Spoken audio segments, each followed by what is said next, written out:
go ahead and get started. Thank you, everybody, for being here. And the City of Plymouth City Council regular meeting for tonight, Thursday, March 28th, 2024 is now called to order. In-person participation by the public is permitted as an alternative to in-person public comment. Members of the public not attending in person may submit written comments prior to the meeting by emailing your comment to the Deputy City Clerk at vmchenry@cityofplymouth.org before 3:30 p.m. on the day of the meeting. Emailed public comments will be distributed to the City Council and made part of the official record. This meeting is being recorded. Council chambers are wheelchair accessible. Special accommodations may be requested by contacting the Deputy City Clerk 72 hours before the meeting. At this time, I ask everybody to silence their cell phones and similar devices. And we'll now take roll call.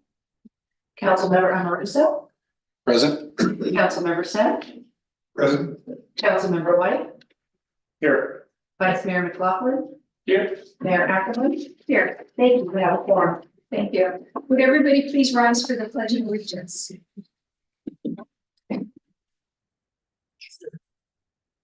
I pledge allegiance to the Flag of the United States of America and to the republic for which it stands, one nation, under God, indivisible, with liberty and justice for all.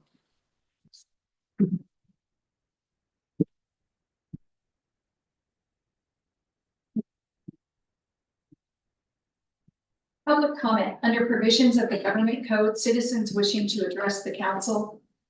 I'm sorry, thank you.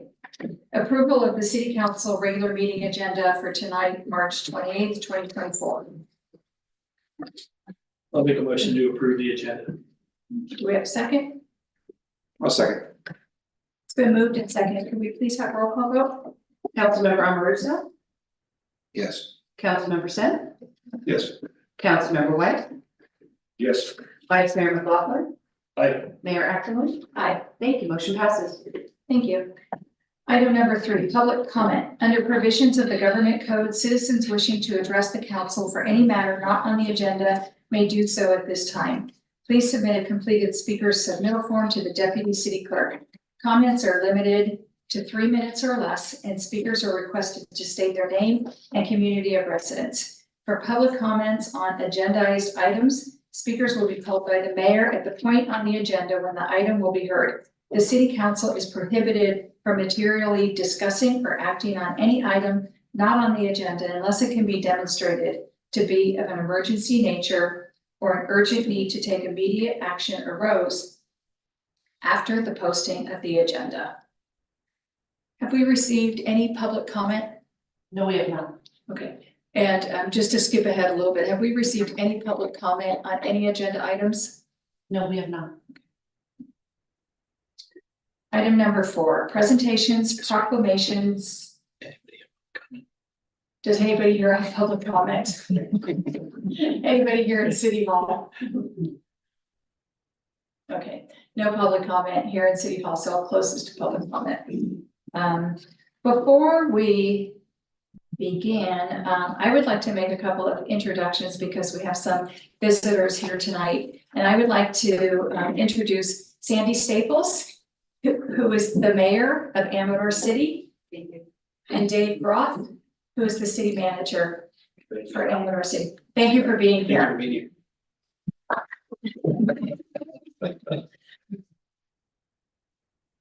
Okay. Gotta make sure I got the right place. Item number 4, presentations, proclamations, and appointments.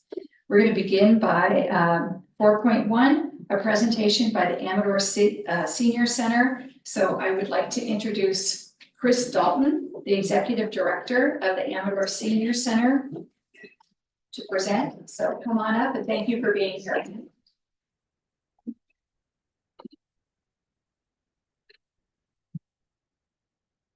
Good evening, City Council members. Good evening, Mayor. Thank you for the nice introduction as well as the invitation to be here to talk about Amador Senior Center. Quite often when I speak in the community, I start by asking a question And that question is, when you take your final breath on earth, which we all will, where would you like to be living when you do so? And without fail across the room, typically people will say, at home.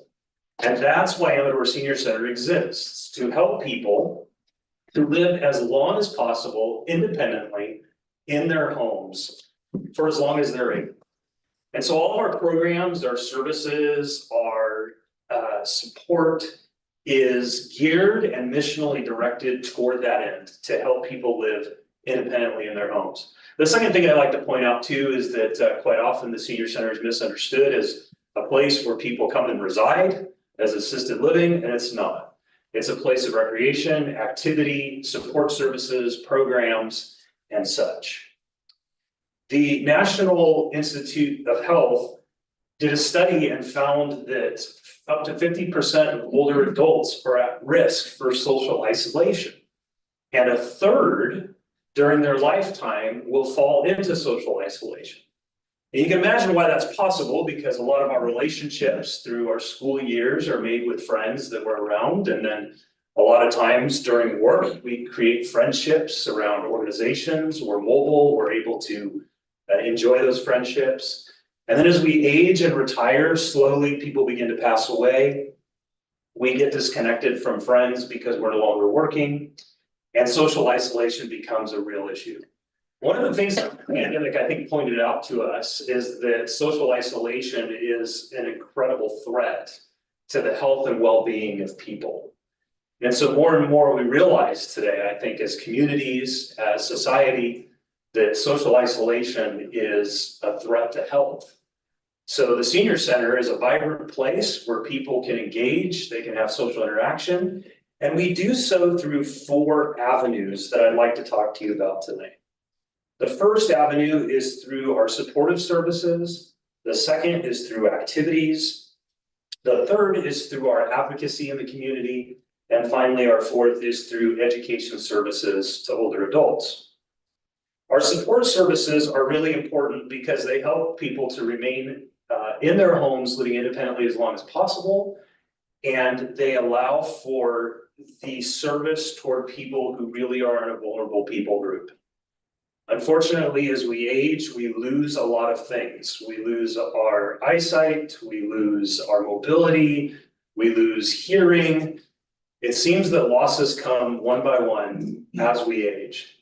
Losing our hair is the least of the issues, but we do lose that too, if you're male in particular.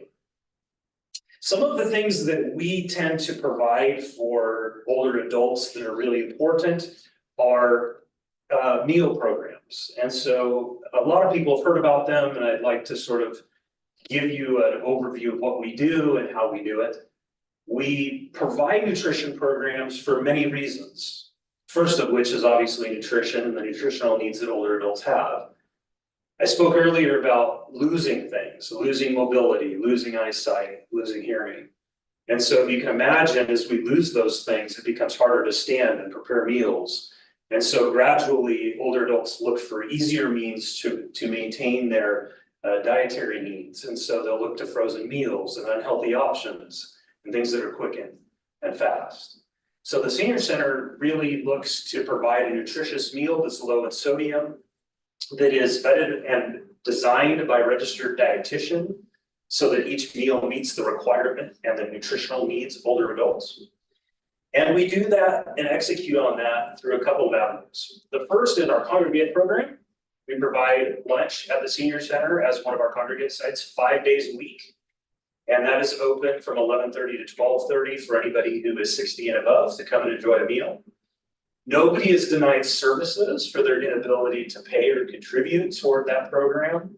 But there is a fee if you're under 60 to participate that we have to charge according to the state of $8. So if you come and enjoy, you're free to access that even if you're under 60 years old.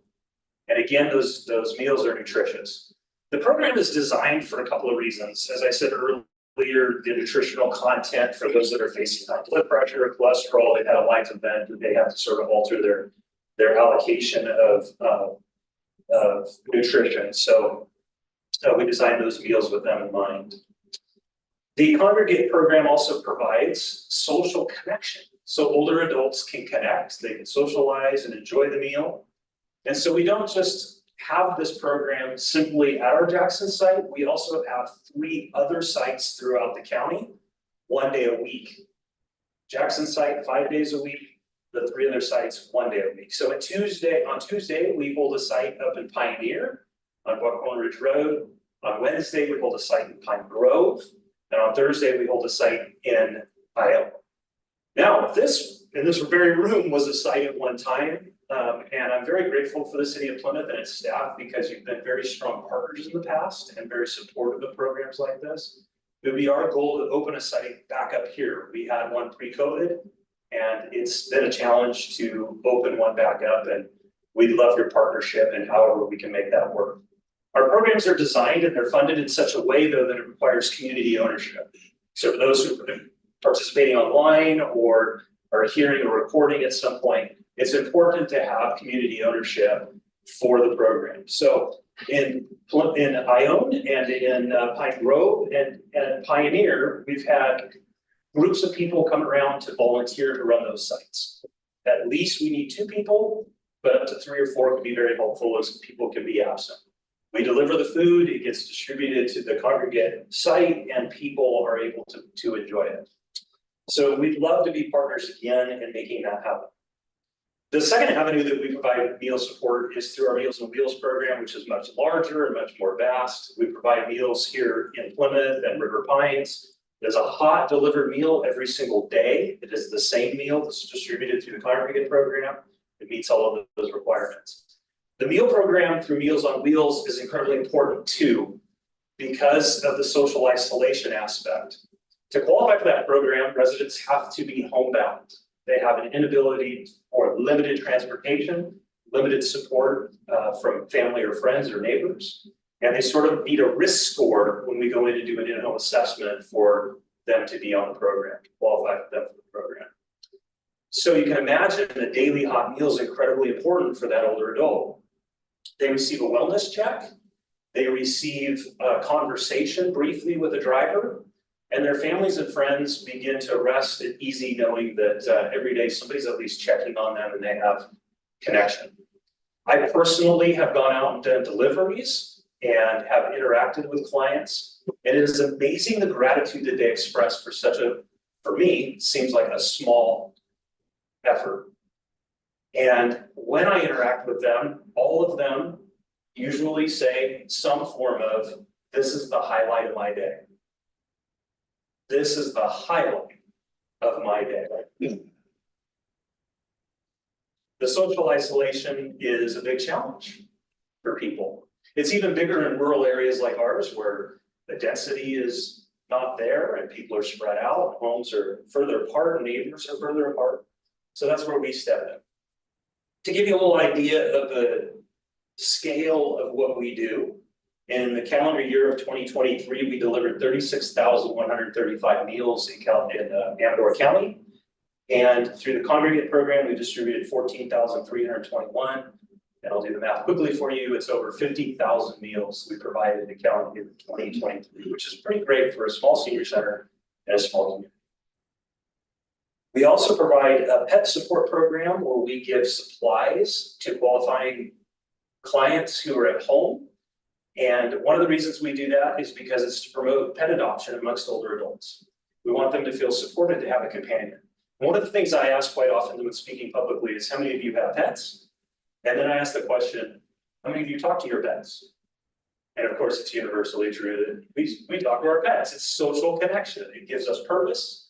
It gives us the opportunity to speak and feel like there's some sort of feedback from that animal, even if it's not human.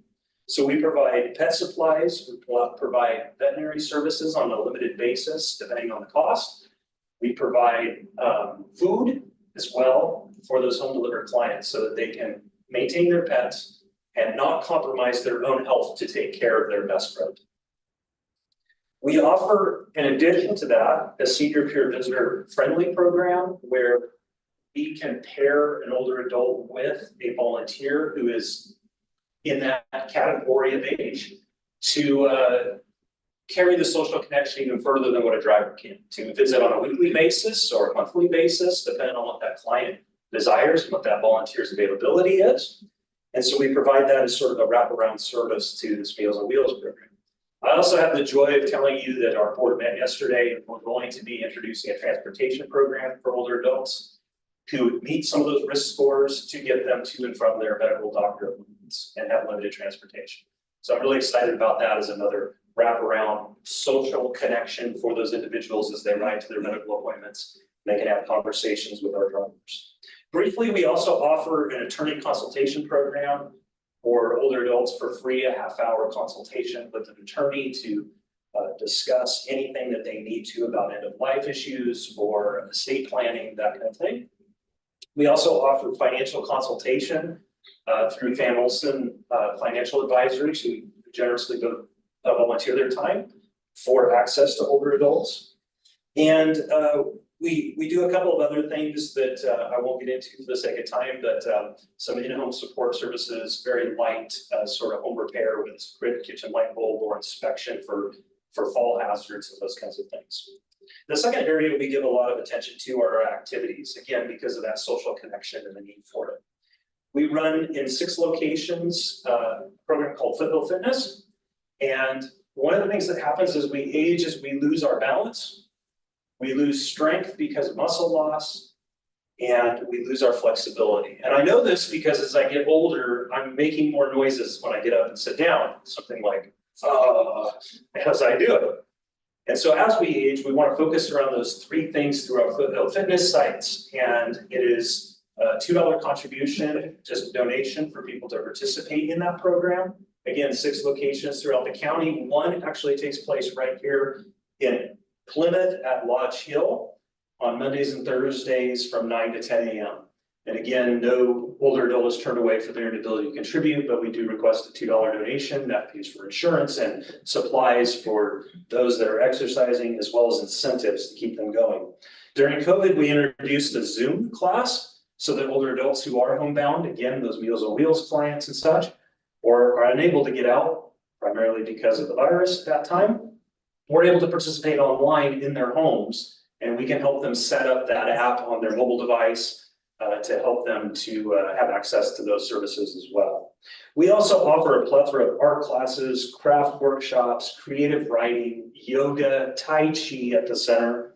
We offer sewing groups, tablet, smartphone classes. We have computer classes. In fact, we have one coming up on how to use Microsoft Word, pinochle groups, gardening workshops, cooking classes, and of course, one of our biggest programs, we have over 100 volunteers who serve at the senior center, and most of them are older adults, and it gives them purpose and social connection. So you can see why we run that as a program, and we try to really support our volunteers and how they make our services possible.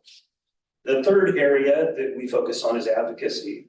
So I sit on a number of commissions and committees throughout the county, some of which include the Amador Commission on Aging, Social Services Transportation Advisory Council, Amador Dental Health Partnership, Connecting Hands Nutrition Collaborative, Adult Services Multidisciplinary Team, Emergency Preparedness Coalition, and Center Amador Advisory Council. Those are some of the ways that we advocate for older adults, and we're a voice for people who aren't there to speak up on behalf of themselves. Finally, the final area we offer in our mission is education. Education is important because we want older adults to know what's available, the resources that are there that they have access to. One of the important programs we run is a program called HICAP. It's stands for Health Insurance Counseling Advocacy Program, and it helps older adults to navigate Medicare. When to enroll, how to enroll, what parts they ought to take, what drug benefit plans they ought to enroll in.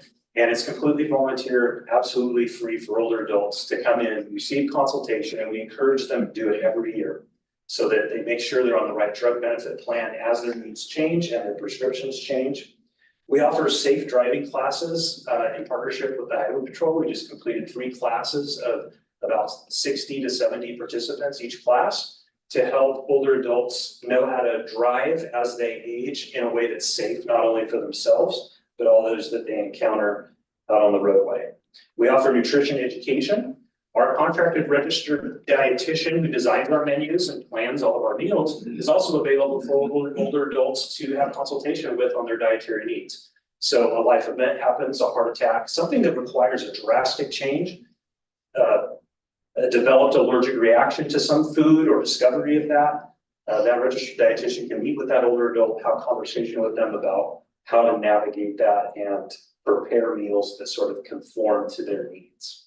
We also offer a volunteer caregiver support group. So for those who are caring for loved ones, which is becoming more and more common as we age, those people need support as well, because quite often caregivers will very often compromise their own health and well-being to take care of older adults. So those folks need support, and we have a support group for them as well. We have a grief support group, a Parkinson's support group, mental health support group through NAMI and partnership there. We have a stroke support group. And of course, we offer all kinds of referrals and training. In fact, one of the things we put out that's most in demand is, and we're redoing it right now because it's the end of the time, we've gone ahead and seen that resource guide becoming relevant now, and we're updating our resource guide. I don't know if you've ever seen it, but you want to get access to that. Lots of people in the county workers demand that they get that resource guide because it has everything in there from housing to transportation. You just, Honorable Mayor, were asking me about transportation and how older adults could get to some of our sites, and I recommended Amber Transit through Dial Ride. It's a great resource guide. When we get a new one, I'll make sure to get some here to the City Hall. That concludes a summary of all the things that we do. Do you have any questions for me? Lines, not too much questions, but more of a statement. Thank you for your presentation. Thank you for coming out here. I guess I'm very blessed that your services and my industry that I work in cross paths quite a bit, which is hard to believe for pest control, that those two industries. But we feel up at the same time in the morning while you guys are getting ready to do the Meals on Wheels program. We also service your facility. I feel blessed to kind of have seen an inside of how the workings work and stuff. And I will say that we feel pretty privileged because most of our clientele is I would say 70% of our clientele is in the senior realm. And when we show up, we think that we're the highlight of their day until their meals show up. And then it's, I gotta go, I'm hungry, bye, we'll see you later. Yeah. So, no, thank you for doing a great service out there. We appreciate it. Absolutely. Yes. Thank you. Councilmember Amoroso. No, same thing, just I think it's amazing and I really appreciate that we have that available to our seniors, because I mean, again, all those points that you pointed out are, very valid. It's a big deal, especially in a community that is mostly retirees and or aged people, so thank you. Yeah, you bring up a good point that there are the average age, the median age in Amarillo County is incredibly higher than the rest of California. I think it's about 29 in California. Amarillo County, it's in the low 50s as far as the median age. Yeah. So the number of older adults in our county is significant despite the smaller size of the county. And when I talk with other providers throughout the state of California, they're blown away that a small county provides so many meals because we actually serve more than some of the larger counties because of that increase of older adults. So it speaks well of where we need to be really engaged, I think, as community, looking out for those that are aging. Councilmember Smith. Yes, I would also like to thank you for coming. Your presentation was marvelous. I have in the past 30 years, but have delivered Meals on Wheels as well. I think it was the Salvation Army years ago in the Bay Area, and what you just said about how people are so appreciative when you go to the door and you bring in a hot meal, and they just can't thank you enough. And it's a very rewarding situation. Probably like to do it again sometime soon. And I hope that we are able to do something here in Plymouth in conjunction with your group. That'd be great. It'd be fabulous, I agree. Pardon me? It would be fabulous, I agree. Yes, it would be. Thank you. Mayor McLaughlin. Thanks for being here. Very informative. It's impressive the amount of work you do, and it's important work. I was in the fire service, and so I had lots of interactions with the local senior centers, if positively, right? You know, on the positive side of engaging the community and just echoing what Doug said, I would love to see. I don't know what it would take to evolve, but I'd love to see Cananix, the senior center back in the city of Plymouth. You know, senior residents town, it'd be nice to have something close and not have to drive 20 minutes or more. So thank you so much. So, And again, I also want to thank you for being here. Your presentation was very helpful and informative. I do have a question about the congregate meals program. What kind of kitchen facilities do you need to provide, or what kind of kitchen facilities would we, for example, need to provide? That's an excellent Yeah. question, right? So every kitchen that we bring meals to has to meet certain requirements according to the state, and one of them is that it has to have an oven and a refrigerator. And part of the reason is that as we bring those meals in, they need to be tucked into that oven. And when they arrive, they'll be here before the congregate members, and they need to be kept warm. And I do remember when, pre-COVID, when we still had senior lunches there. And it was amazing. I'd come actually in and sit down and visit. And it's just because they love to have those conversations. And I think, didn't your mother cook for some of the seniors? she cut it out. I think she did. I think your mother actually was Done so one of the much. cooks. I didn't know you guys were providing a meal for $8, which I think is a remarkable deal. I thought By today's standard, yeah. Yeah, and to clarify, that's the fee if you're under 60. If you are over 60, we just request a $5 contribution. And again, no senior, qualifying senior 60 and above is refused the service for their ability to pay. So, and we have quite a few, probably a third of our Meals on Wheels clients do not contribute at all. And I would say it's a little lower for congregate site. It's probably 15% don't contribute anything. So we're able to function because of the grants we receive. However, the program exists for those that can't afford it. We really are helping the neediest and most vulnerable in our communities. Did you say you operated here at one time prior to? We did, in this very room, as a matter of fact, Obviously, you operate out of this kitchen we have here. we did. And we've upgraded the kitchen since you guys were here. Great. So there's a new oven and a new commercial fridge. And then before the meeting, you and I had a chance to chat for a bit, and you were saying that with the congregate meals program, it's run by the community, and so it's run by volunteers. And typically for a meal, 2 volunteers are needed. We need 2 volunteers. One would be transportation to come pick up the meal and bring it. We try to provide that sometimes when a volunteer isn't available, but we've opened the site. We'll tuck the hot box into a truck that is delivering Meals on Wheels, but it's very challenging for us because that means we have to circle back to pick everything back up too, while they're out on route. And this is probably one of the most challenging routes because of the location of distances for us. We, like I said, are in River Pines. It's about a 5-hour route to do this whole area out here. So it's a big challenge. So we need a volunteer for transportation who's committed to taking that equipment back and forth. And then a volunteer who's here to check people in and help with registration. And then to put that meal out from the oven or the hot box, whatever the case might be. Thank you, that really helps. Any other questions or comments, anybody? Typically, how many days would a volunteer normally work? 1 day, 2 days a week? We have volunteers that work in multiple programs 3-4 days a week. It's their social connection. We have volunteers who volunteer 2 hours a week doing Meals on Wheels regularly. And we have volunteers who work as little as an hour a week. We will take almost anything to help people find a connection and a purpose and contribute to the senior center programs. Well, again, thank you very much, and look forward to staying in touch with you. Absolutely. Thank you for the time. Thank you very much. Thank you. Have a great Nice to meet evening. all of you. You as well. Thanks, Chris. Thank you.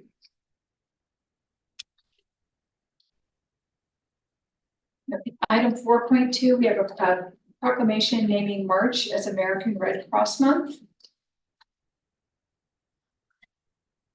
And we have some representatives from the Red Cross. Do you want to come up and tell us about the wonderful work you do? It's our pleasure. I'm Jolinda Sim. I think I know almost everyone in this room already. Microphone? Oh, I'm the community volunteer lead for the Mother Lode counties of Amador, Calaveras, and Tuolumne. This is my colleague, Joe Luttrell, who's one of our Amador volunteers. We're looking very, very intensely to developing a larger team here in Amador. It's been very, very small. And when something big happens, as we all know, we don't like to have to depend on people to come from other places to get things started. And so we're really, if you're looking for somebody, you know, that somebody who's looking for a worthy volunteer activity, we would be very happy to talk to them about that. The senior center, it's one of our shelters. We have a partnership with the Jackson Senior Center. They've very generously given us a room where we keep the stuff we need to open up a shelter really fast. The medical kit, the manager kit, that stuff. And so they've been a good partner. We did a disaster preparedness home fire safety presentation last week there. And Rib Day, 100 people were there for lunch. It was incredible. The food was incredible too. Anyway, Amador has had a very long history with the American Red Cross, more than 100 years. When you read stories of the Argonaut mine disaster, Red Cross was already here before that, and we had a very, very active chapter in this county.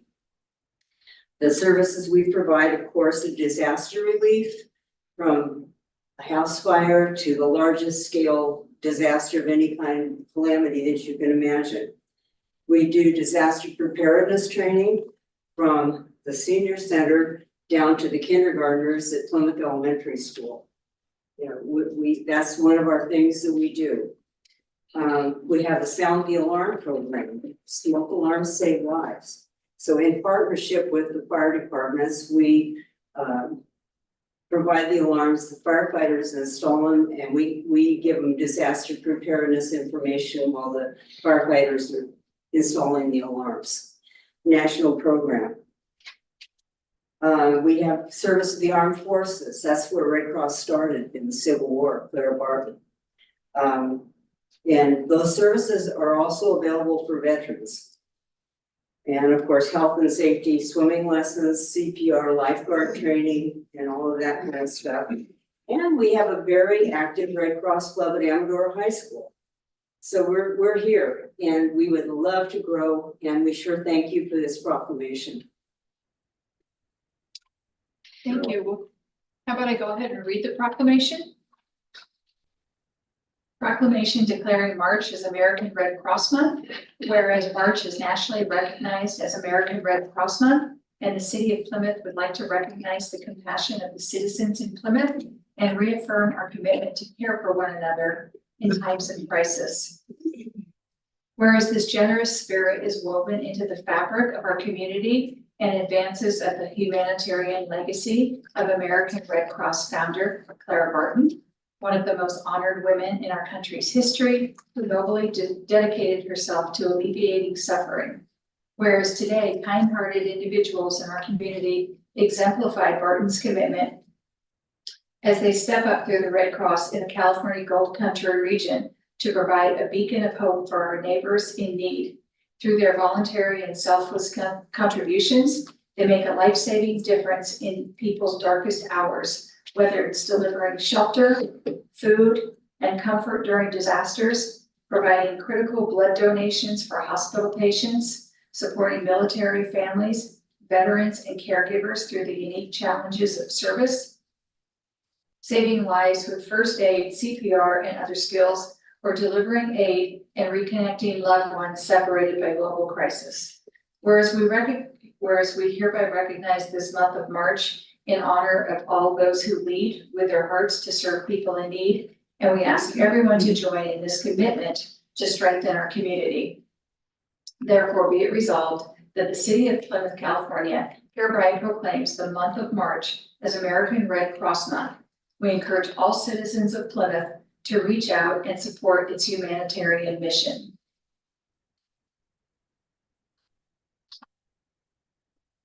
Does anybody have any comments? Anybody on the council? Thank you for coming. Yes, thank you. Our pleasure. Thank you for your service. Yes. All your Thank service you volunteering. for the work I'll you get do. the proclamation later. Yes.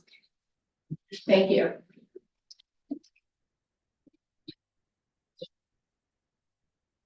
Item 5, consent calendar items.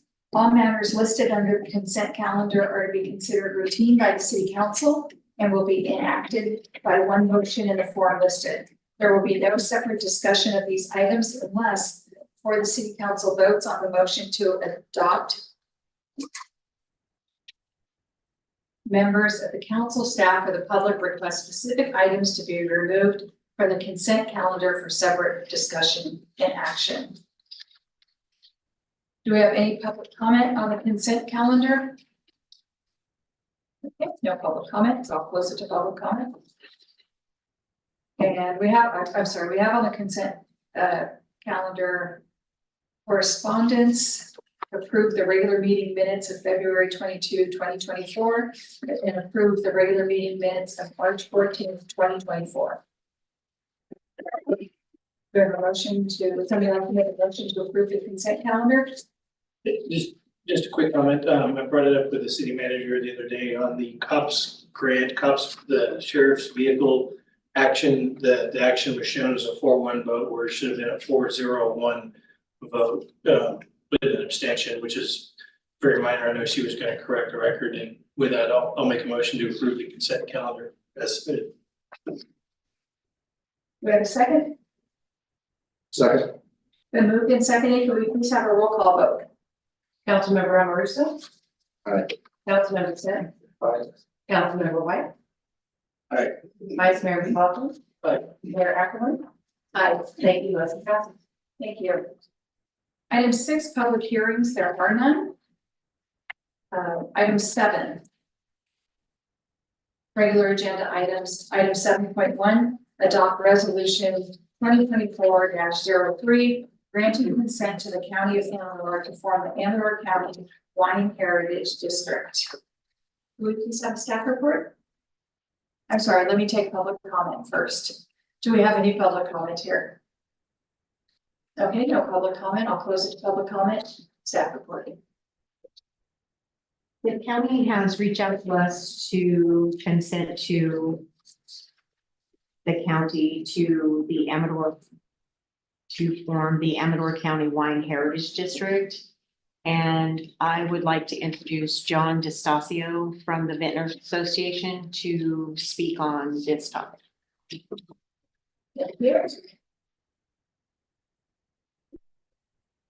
Thank you. My colleague Megan Van Hook, who's the acting director of the ABA.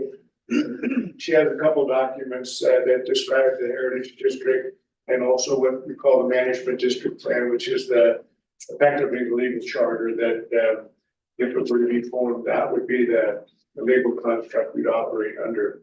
So as was mentioned, I'm John DeStasio. I'm the current president of the Amador Vineyards Association. I'm also the owner of DeStasio Vineyards. The family's been in Shenandoah Valley since 1911, and I've been up here since 2016 and left the area, as most all of us do.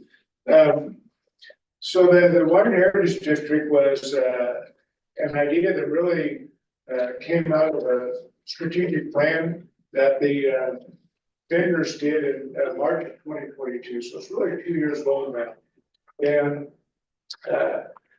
it was the highest and most important thing that came out of that strategic plan was the need to have a durable source of funding, a sustainable source of funding, so that we could help grow the region with really under two co-equal goals. One, to grow the region, but also to maintain the rural character that we care so much about. So we looked for a vehicle that would deliver that.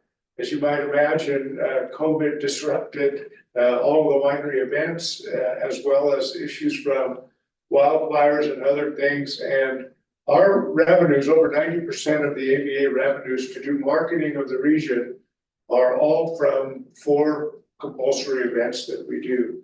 So we really have what I would call kind of a closed loop where we have these events, we get the revenue, we market these events to do them again, and we don't have any money to really create awareness, create better connections to local government, other economic development agencies or nonprofits.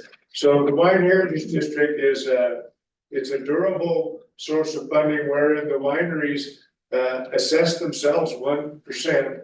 County as a public entity, public agency is authorized obviously to collect the assessment, but they're really just doing the administrative requirement to collect the assessment, return it back to the vendors, who then use it for marketing, education, quality development, different categories that are outlined in the MDP.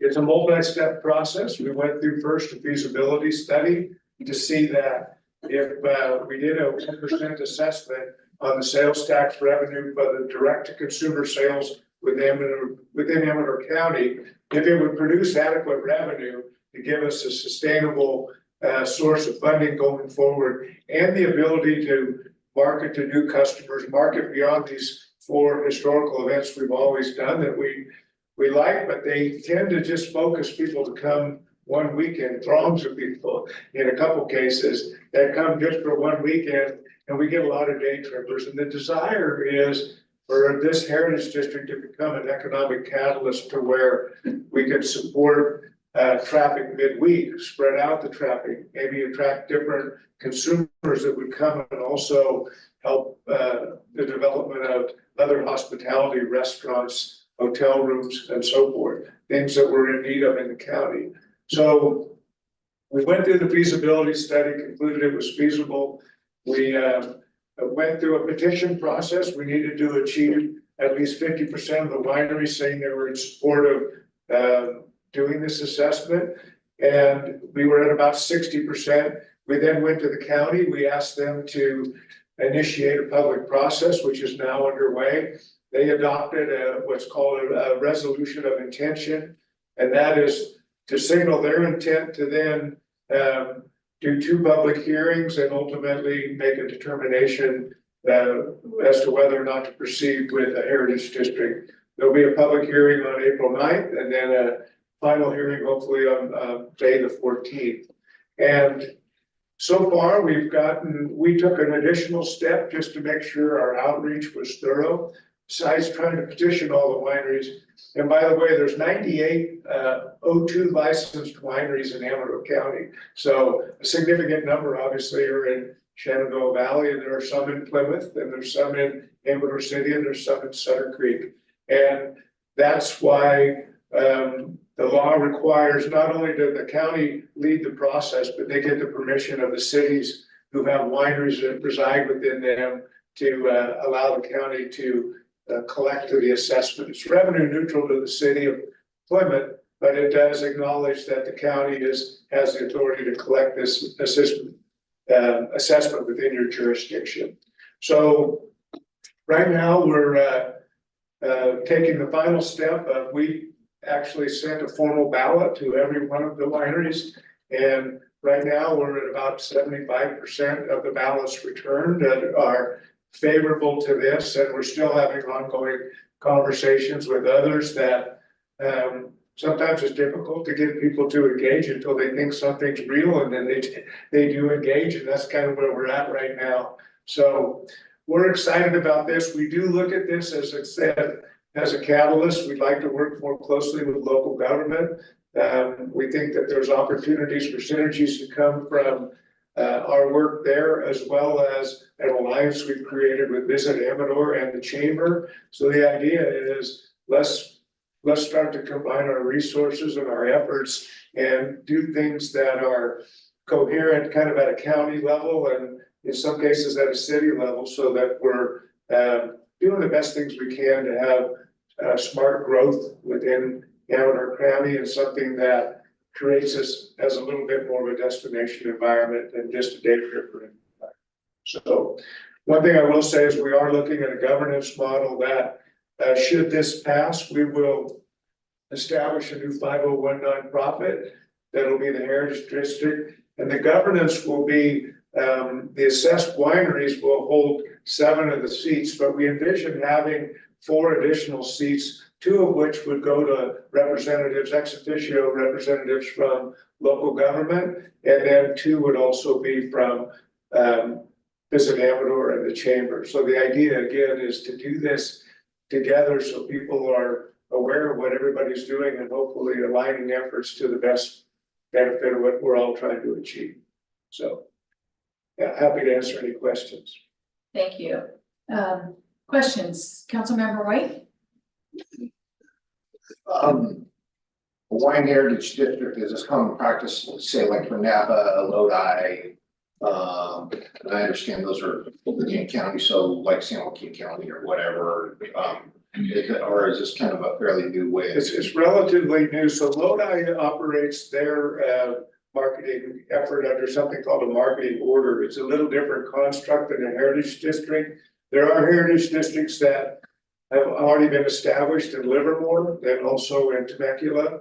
And there are some that are being considered right now, I believe, in Santa Barbara and other areas. So the precedent to all of this was a property-based improvement assessment district. And there's many of those. I was familiar with some in Sacramento, Midtown, Downtown Partnership. Those are property-based improvement assessment districts where, again, business owners within a region get together. They assess themselves for the purposes of providing lighting, marketing, security, whatever it might be. And then there's also tourism districts that have been formed under this law to do very similar things that we're proposing to do. So it's relatively new, but I would say there's probably 6 or 7 regions behind us that are looking at doing the very same thing for the same reasons.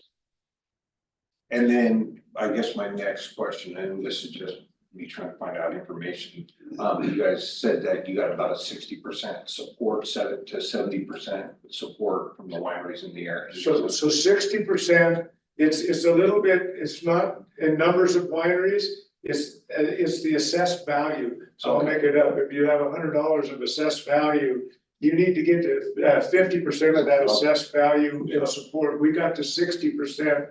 That triggered the process, but now that we've done the balloting, we're closer to 74%. And then once this goes into effect, can any of those wineries opt out, or are they? No, that's why we've spent 2 years in explaining it, because once you're in, but the off ramp is these by law have to sunset in 5 years. So it's not forevermore, but in 5 years, you have to go through this process again to confirm continuing it. And I will say, there aren't any evidence of cases where people haven't continued them. And the second time you do it, you can go up to 10 years, and that's been the practice. People have a lot of hesitance to do anything compulsory, obviously, but a lot of that goes away once they see the value, and then subsequent efforts to renew it typically get passed. Thank you. Yes. Councilmember Amoruso? One of my only few questions, or only question really, because I mean, it's all pretty self-explanatory if you read the information. And I think it's great, you do a great job at being very, clear on how this all goes down. But the one thing that raised the question for me is how could this potentially affect new tasting rooms, or, people coming in like on Main Street or whatever, that might not want to do that. Yeah, if they're an O2 licensed tasting room within Amador County, they're in, that's kind of. But what I'm saying, but like a new startup, someone's coming in from out of the area. Right, but. And they're like, well, I didn't sign up for this. No, exactly. So I mean, how that could deter them from opening their business? Well, we would hope not, but I think we would obviously make the effort to disclose that this is the construct within Amador County. We're trying to float all boats and. Right. And again, it's something that's typically passed on to the consumer. The assessment isn't on the winery, but in nearly all cases, the wineries pass it through on the bill and they update their point of sale system. So it's about 30 cents on a $30 bottle of wine. And, you know, most people look at that and say, okay, that's not like a resort fee at a hotel that's $25. Right, and then you have the escalator, right, of the up to 2%, We have yeah, over 5 years?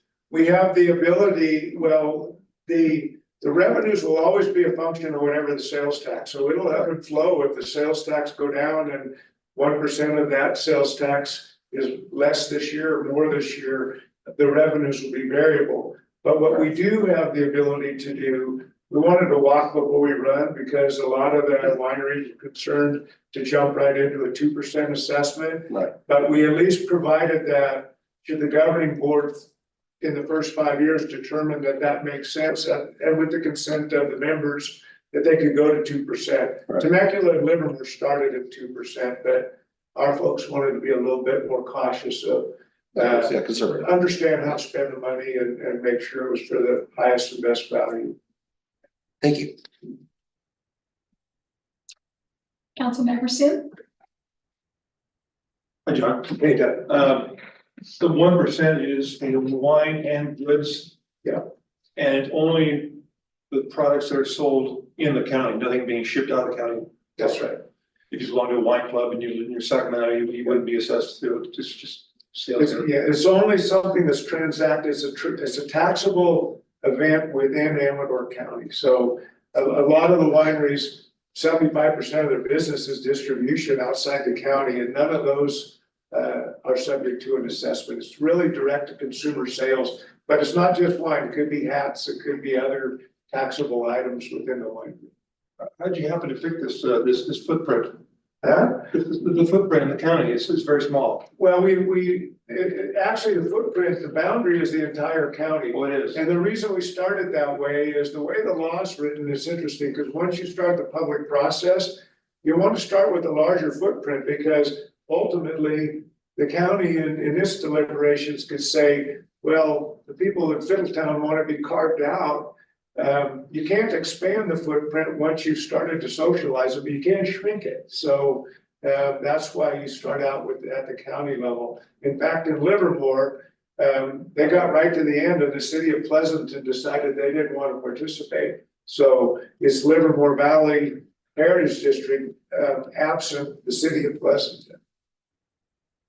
Are you gonna cease the events like behind the cellar door and those various things? Well, we're gonna have, right now, one of the biggest complaints of a lot of the wineries, especially the small ones, is the events are compulsory right now. If you're an AVA member, you have to participate in the events. And so, and some of the events actually take traffic out of your tasting room to go to the fairgrounds or go to another winery to do a festival or whatever. What this would allow us to do is not rely on the events for 90% of our revenue. So we would have what I would call more curated events. We may have some evening events and target different types of consumer demographics to and have wineries that want to participate opt into it. So they're going to be a lot more interested in participating in providing their best hospitality if they're not obligated to do it. What do you perceive what was happening? So if we're successful in the vote in May 14th, then likely just the mechanics of getting people to get this set up in their point of sale system and the tax collection. It's my guess is by the time you get a new governing board, the 501c, the POS system, we're looking at least 6 months before you really start to get traction. Will you have some paid staff as well as? Yeah, we will probably have, we'll definitely have an executive director and probably a marketing person, which is something that we've really wanted. I mean, Megan does a fantastic job at the ABA, but we really are very much a hand-to-mouth organization. I don't see us having a big administrative staff, but probably 2 people, a marketing person and director, and then probably an administrative person. Have you thought about where you're going to set up shop? Well, right now, there in the building, and I think we could probably look to kind of hopefully stay there. I mean, it's a good location, it's perfect for traffic coming in, so. Thank you, John. Thank Yeah, thank you. Vice Mayor McLaughlin? Mr. Stiles, yeah, thank you for being here this evening. It's great to see you again. I've kept abreast of the development of the Wine Heritage District since it was first introduced to us just a bit over a year ago. And it's great to see it come to fruition, really, where this is a business-based initiative in the interest of helping to grow businesses in our community. I mean, it's truly just a great opportunity. I really salute you and your team and all the wineries and everybody in our community being able to come together to make this happen. So I think this is a wonderful effort, and I'm looking forward to seeing it evolve and hopefully become a very successful model for us in our community. So thank you so much. Yeah, thank you. We're hopeful too. And I just, I think the more we can figure out ways to align our interests and come together, and the wineries are, of course, they're a big economic engine for the county, but it's not helpful if they're not kind of all rowing in the same direction. We really do have a lot of momentum. It's good. Absolutely. And then, my observation is not only are they, economically good for the area, but, with 92 wineries, you're employing a lot of people. Oh, yeah. I don't have any questions or comments, but, I do want to thank you very much for being here, and thank you, Megan. And, I don't think any of us have any more questions. Hi, Mr. Gore was great once again. So Yeah, even with the weather dampened a little bit of the traffic, but I will say the people that came loved it because it was really a lot more of one-on-one interactions. People stayed at the winery. So I thought it was a good day. the rain just gave the quitters a chance to quit. Yeah. Thank you.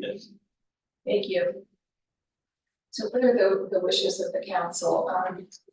Be looking for a motion to adopt resolution 2024-03 as presented. Do you have a motion? I'll make a motion to adopt resolution 2024-03 as presented. And do we have a second? Second, Thank you. It's been. sorry, I jumped in. It's been moved and seconded. We have a roll call vote, please. Councilmember Amerson. Aye. Councilmember Smith. Aye. Councilmember White. Hey. Vice Mayor McLaughlin. Aye. Mayor Ackerman. Aye. Thank you. Motion passes. Thank you. Yes, I'll to you. You're welcome to stay. We're gonna talk about budget stuff now. Back in the city. Yeah. Good time. Thank you. Thank you both. Item 7.2 is to review and discuss mid-year budget and approve mid-year adjustments and other possible directions. And can we please have a staff report and an introduction?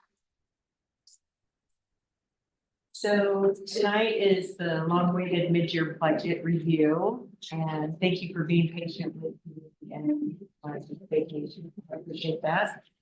And our finance director, Mary Morris Mayorga, is here with us tonight, and she's going to go over the numbers for us. And the questions that we need to investigate. And Mary, thank you for being here, especially under the circumstances. We saw you come in with crutches. Thank you. Were you snowboarding? Excuse me? Were you snowboarding? No, nothing that fun, unfortunately. Well, thank you. It's great to be here. Make this presentation. I don't know that, I don't know the history of mid-year budget reviews. I don't know that there's been a lot. These aren't recently. But I'm gonna go over kind of the purpose and an overall review and then drill down a little bit further into more detail. So the purpose of a mid-year budget review to review the revenues and expenditures that vary from the original budget, to identify the reasons for those variances. It may be that there are conservative budget estimates based on operations, changes, business environment. There could be cyclical patterns, received or expenditures that may vary throughout the year. There may be an anticipated change in city needs, and then there would potentially be count coding within the system that we need to review, and I know I've identified some of those, so that'll probably answer some of your questions as we go through the detail. And then we determine whether adjustments are warranted or whether it's too soon in the fiscal year to know which should be adjusted and which will just iron themselves out by the fiscal year. And then from this, it really helps to begin preparing the next year's budget. So let's see, historical data in the system, because of the conversion that we're kind of still on the tail end of, isn't easy to identify. So that's a little bit of a hindrance to making some of the information easier to read and identify and track from year to year. So as we get further along with the finalization of the system conversion and then identifying some regular reports that you'll receive, it'll be a lot easier to monitor that year to year and then month to month once we get to those reports. Some accounts which are higher or lower than anticipated at mid-year, as I mentioned, they warrant further research. So there might be those that you'll see look like they're off when you look at the budget versus actual, but we wouldn't be recommending an adjustment because we just need to do a little bit more research. So we'll capture that when we start going through the budget development. Then, let's see. Overall, in general fund, in revenues, we've identified good things, and property taxes and transient occupancy tax. Those are overall tracking higher at 85,000 between both. Real property transfer tax, we say, is a little bit lower than our estimate at 5,000. The adjustment downward of 5,000. Donations and general fines received, we did not include in the original budget. There's some smaller revenues that we might not typically include, but we've added this one since we've identified it, and that's $1,100 between those. Some expenditures that are coming in higher were office expense, electricity, maintenance, and communications, which is an overall change of about 14,000. The city council salary, it's really because of an allocation shift between where we've allocated that salary to general fund versus other funds, mostly water and wastewater. So we are increasing the general fund, but overall that the amount is not increasing. We just need to look at the way we're allocating it to the different funds. Planning commission activity seems to be a little bit higher with a small increase of $550. Risk management, and I think it's listed in there as RM, risk management and insurance, coming in a little bit higher than anticipated of $2,600. And that's overall, agencies are noting those kinds of differences in insurance costs. They're just increasing liabilities. And then gasoline and chemicals were higher, overall about 17,000. And then, as I said, I'm going to go through a little bit more detail, but this is just overall highlights of the funds. The water enterprise fund, we had some miscellaneous charges that we hadn't anticipated. That's an increase of $99. And then between the water commodity charge that we're tracking as lower by 30,000 from our estimate, and water delivery charge, which seems to be higher, about 160,000. We have those adjustments, but we want to do a little bit more research through the upcoming budget to try to nail down those estimates a little bit more precisely. And then expenditures, computer software, a little bit higher at $1,200. And then sewer enterprise, overall, the revenues are within what we anticipated for the budget. Expenditures, electricity is higher, and I know that that's often the case. 77,000. Building and grounds maintenance, we noted as being lower by 15,000, and permit expenditures as being higher by 1,600. So on some of the detail, let's see, the revenue I talked about, transient occupancy tax. So throughout a lot of these, we have a lot of adjustments that we had to make for trying to get things recorded in the system the way that we wanted them to. There's a little bit of kind of transition between staff turnover and, kind of re-identifying the way we want to segregate out the different revenues and expenditures to funds. So some of these, we had to make some adjustments within our worksheet. So they might appear lower, like for instance, the transient occupancy tax had come in about 32% of it by the time we had done this. Now it's tracking at about 49% has been received. But we went through and looked at what were additional postings that needed to be done for revenues in the system. And then we have some other methods that we take a look at with comparing things within county information, state information, to see how revenues kind of overall for government agencies are tracking. So we kind of work that into our budget estimate. So that's where I identified an increase there based on what we had received, what I knew still needed to be posted to the system, and what I had seen in other local jurisdictions. Let's see, I'll talk about that. And then we have some where we've put the miscellaneous charges. We need to do some more research on that, but we have that increase of 9,900 that I mentioned. And then between the water quantity and delivery charge, we still want to do more research, but we made adjustments to make them reflect what is actually occurring in the system, so that we can identify that as we head into the budget.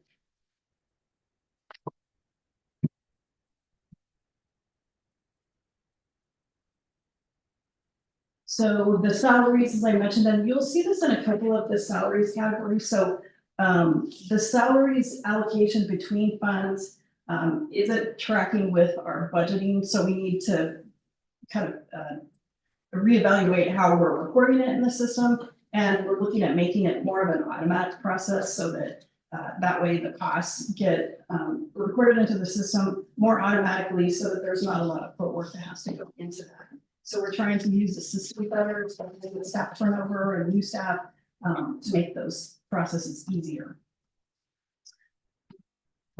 So overall, salaries are tracking, I think, about, as of March, 64% of budget. So that's good. That's below where we be at max. So 75% of the year would be elapsed at that point in time.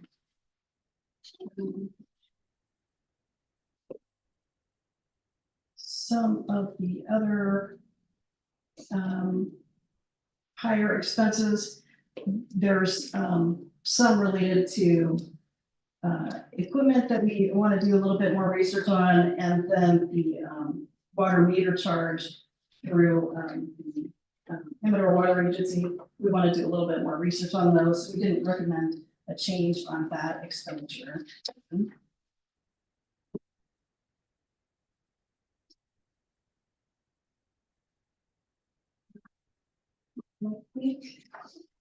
Those are all of the major changes that we've got. And then, as I say, some of the ones where if it shows as a year to date being over budget, we want to do a little bit more research before we recommend just changing the number. I noted there was an equipment charge, I think, that was coded within streets, that was coded to streets expense, where I think we could use that with the roads funding that we get. So we want to make sure that we utilize that funding, because we haven't used a lot of the roads funds that I believe we would be able to use for other purposes. So that's just kind of the overview of all of the changes that we've recommended. So happy to answer any questions. Any more information. So what I'd like to do is open this to public comment. And then when we're done with public comment, come back to the council for discussion, and I'm sure we'll have some questions for you. So I'm going to open it to public comment. Anybody here at City Hall who has any comment to the council? Okay, now I'm going to close it to public comment, and we'll go to council questions and discussions. Councilmember White. I'm sure the rest of the council will have a lot more questions than, well, I'm okay on this. Councilmember Amoruso. I went through it, I mean, and thank you for describing, went through everything. Yeah, I kind of would keep it, didn't see anything that really jumped out, slapped me in the face that was. You know, scary, so, thank you. Councilmember Sim. Mary, the third item, motor vehicle in lieu tax. $160, what is that? Is that the registration of cars here in Plymouth? So this is kind of, I don't know the best way to describe it. It's related to property tax and kind of a switch of how that revenue is coming into the different cities from the state. So this is something that they did years ago, and it's really another component of property tax revenues that come in. And this is just the way that they have retitled it. The motor vehicle in lieu of what? Property tax, Property tax. Yeah, vehicle license fee, Yeah. property. So that comes to the state of California. yes.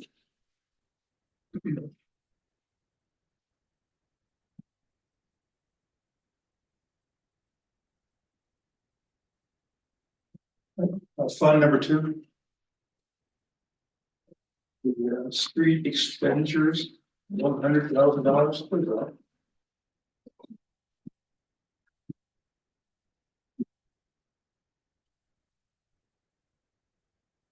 And it says year to date, $870. Out of 100,000. I'll get it.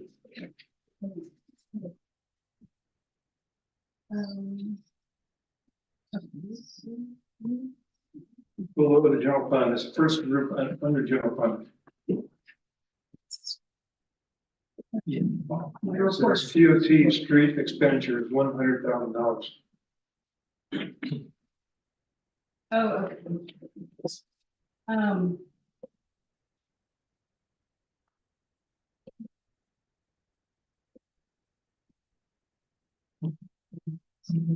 Yeah. Those are expenditures that we use on Main Street when we're repairing things that we use for events for TOT. Oh, so we have $100,000 budget and yet we've only spent $870. Is that right? That's correct. Yes. Okay. Got it. So that money's in the bank. I mean, that's all right.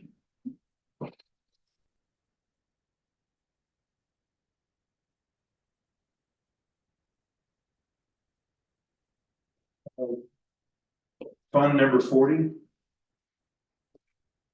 I'm always confused with water commodity charge versus water delivery charge. Those are what we are charging our citizens, 310 and 240. So the water commodity charge would be that which fluctuates with usage, where the delivery charge Is is. that the bulk water by the bulk water from AWA? Well, this is the revenue component you're talking about, is it not? Well, it's always hard for me to tell what, in some cases, what's revenue, what's coming in, what's going out. Okay. Is that going out So or coming this is in? The revenue part. of it. That's coming in, huh? Yeah, so you're looking at the revenue part of it, if you're looking at that component. I wish these pages had a little more clarity as to, you know, Yeah, to make it easier. sometimes it's kind of hard to tell what figures are coming in and what are going out.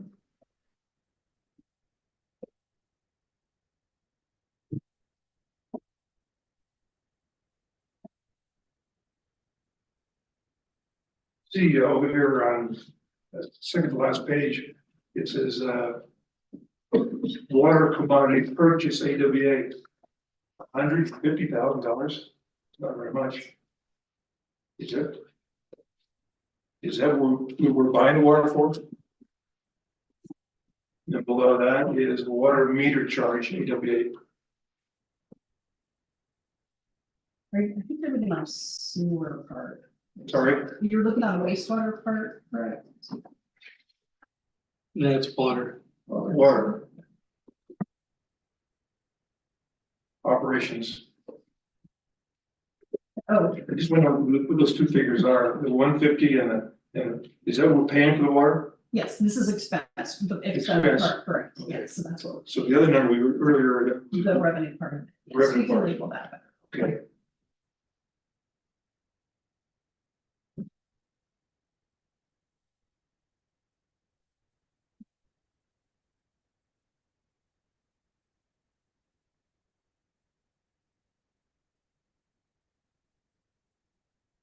So I have for a moment. Thank you. Vice Mayor McLaughlin. Very, very nice to meet you. Thank you. Thank you for being here. I know it couldn't be easy, as a mayor pointed out with your approaches, but thank you for being here in person. I think it's important to be able to, I guess, go through this. And I appreciate all the work you've done over the past year plus and helping us to, I guess, get our finger on the little ball of mercury, right? Thinking back to our youth and broken thermometers, right? So it's continues moving. A lot, your presentation answered a lot of my questions. I do have a few, just to, I guess, getting into the detail a little bit. In Fund 1, in the general fund, there's a communications line. It's not a large amount, but I know that it's, I guess, quadruple from 1,000 to 4,000. Not a lot of money. I'm more curious as to what that area is, because I know it identifies phones and things in different areas. So it's more, what does this line consist of? That was cell phones and tablets, so yeah, phone service is included in there, so I don't know that communications is a great. Line item description for it, so we can alter that. Yeah, oh, we don't need Telegram anymore, so I mean, it's the evolution of things, but no, that's excellent. In a question I have, and it's not specific to the budget, but it kind of falls under, I mean, it has to do with the budget, but with our elected treasurer and city clerk, I know there's a line item for the city clerk. I'm assuming the treasurer is built in. And do they get paid even if they're not participating in meetings? Yes, they do. Interesting. Okay, thank you. Heard a rumor, figured I'd ask the rumor, is it because this prompted that? The finance, both salaries and contract were projected salaries 100%, 20% year to date, even though we've had a vacancy. They're just trying to understand that. I know you mentioned about moving salaries back and forth. Just trying to understand a little bit of that. Yeah, so part of that would be evaluating the allocation between categories and funds. Also, potentially a reason could be that if you have a staff person leave and they have vacation, there's a vacation payout that you wouldn't have budgeted for. So it would hit that expenditure account. So we'll look at that, and as part of when we come back for the budget preparation, we can identify that and then incorporate how we're going to deal with vacation payouts if that occurs. This is great. I mean, I think overall for me, this is a great conversation because we're really in many ways reinventing our financial processes and accounting. And I know some of these are in the weeds, but part of it is just understanding what some of these are, right? Not so much that there's an issue with them, but what are they, right? So. Well, this is really helpful for us too. So.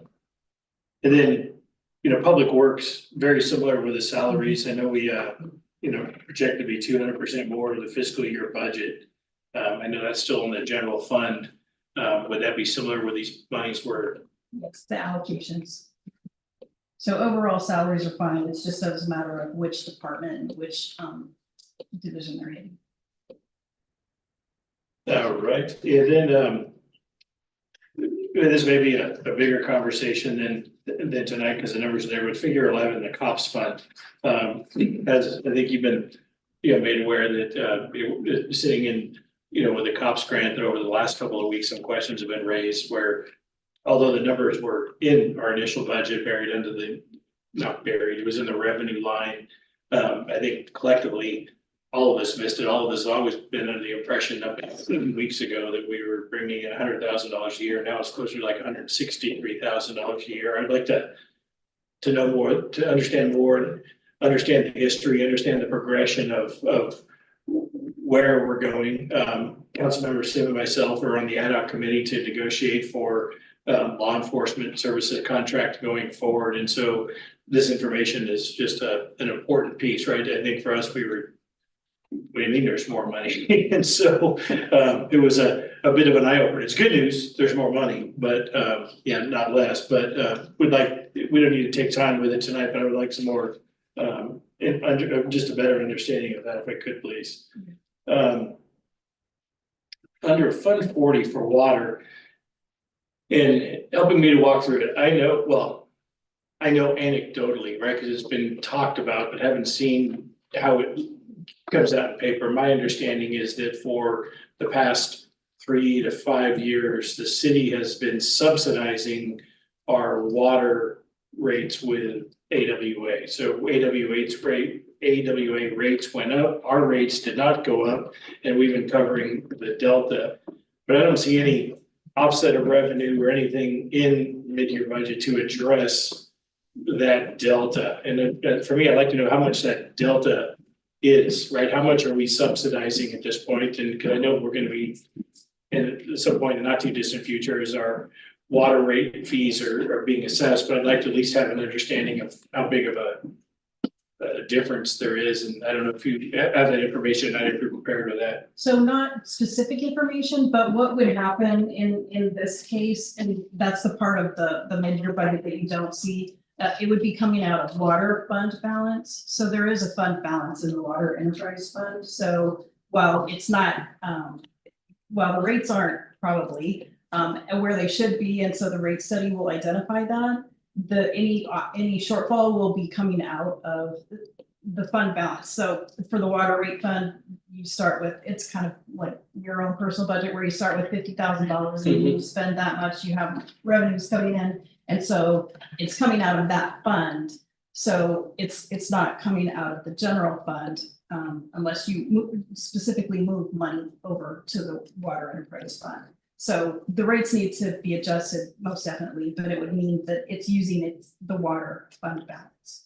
And we can demonstrate that through the budget process. And maybe one thing we could consider is creating a line for that, right? If we're using our fund balance, because basically what we're doing is we're having an expense and we're balancing it with our checking account, but at some point we need to transfer from savings to checking, being very sophomore, right? But being able to show that, right, then the number is actually there that this is what we are as a city subsidizing for our water. So excellent. Can I add to that real quick? So historically, my understanding is, Microphone. doesn't seem like it's been happening lately. How bad? Is that the water enterprise fund and the sewer enterprise fund kind of borrow back and forth from each other as needed to keep themselves kind of balanced. And I haven't seen that as a regular. That's it historically. Okay, I'm not saying it's going on right now. yeah, and I think I see a case of it happening in history somewhere far back, but Yeah. so there's an outstanding fund balance. So it's recorded in the system. Right. It's identified. Right, yeah, But it's not a regular. Yeah. occurrence. right. I just wanted to, more of a history thing. And I think borrowing during the course of a year, but settling is different than, actually using fund balance to balance the budget at year end. So I think that's where, at some point, we're taking that money out of that fund balance and we're not putting it back. Right. So, and I think, yeah, that's all. Actually, last question, on the Fund 80, the Zinfandel Ridge, CFD listed, a lot of different categories. And I know one of the categories is, public safety, I believe. And we're just curious as to what that, how much is being set aside on that. It's not something we need to identify tonight. I know it's identified in the budget of what that fund balance is, but what that percentage or that dollar figure looks like from year to year. And I'm not certain we'll dive deeper in that in the regular budget. Yeah, we'll need to do that. Excellent, thank you. Well, again, thank you. I don't have any questions. I think you guys have asked some great questions and trying to wrap my head around this. I look forward to,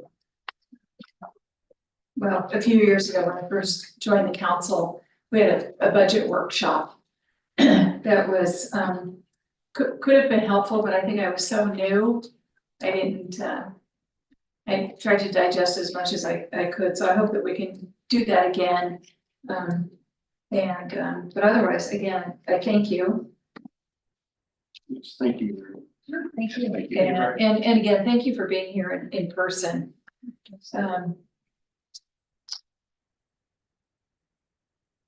So I think at this point, we're ready to either,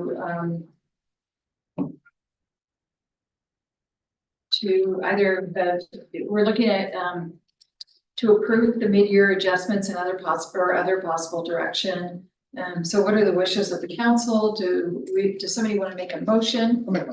Okay, Make a motion to accept the mid-year budget as presented. thank you. Do we have a second? I'll second it. Okay, it's been moved and seconded. Can we have a roll call vote, please? Councilmember Amoruso. Aye. Councilmember Sen. Councilmember White. Aye. Vice Mayor McLaughlin. Aye. Mayor Ackerman. Aye. Thank you. Motion passes. Okay, thank you. And again, thank you for coming. We'll, A year ago, we didn't have a budget. This year, we have a mid-year budget. yeah. Huge. Thank you for things we're getting cleaned up. Item 7.3, to receive information and provide direction on possibly placing the city clerk and city treasurer position on the November 2024 ballot to convert to appointed positions. Please have a staff report. So this item is coming to the council at the request of the mayor. And the city has placed this on the ballot in the past and has failed. I think if the council wants to place this on the ballot again, there needs to be an education campaign done by the city to educate the citizens about the duties of the office and the requirements by law. And as Vice Mayor McLaughlin asked, we have a city treasurer and a city clerk that are getting paid and they're not here, they're not producing any work. So the citizens think that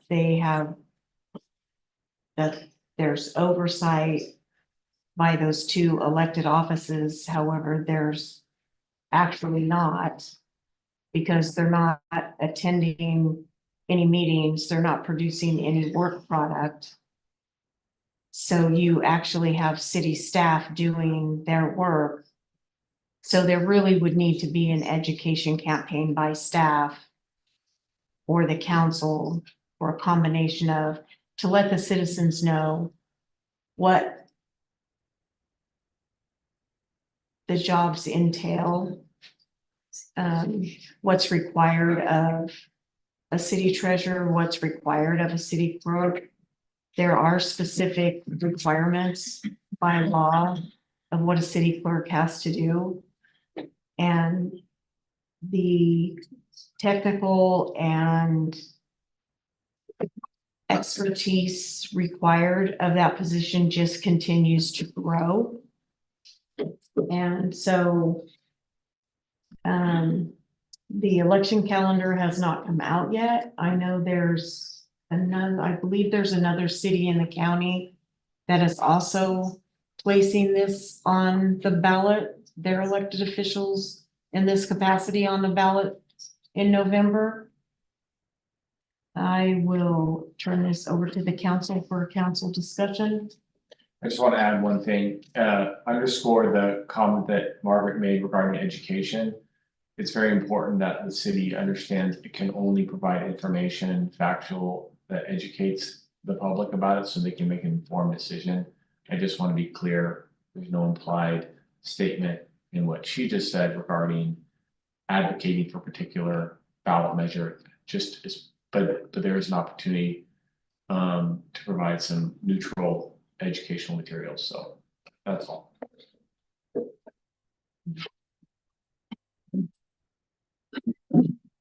Thank you. I'll open this to public comment now. Is there anybody here in City Hall who'd like to make public comment on this?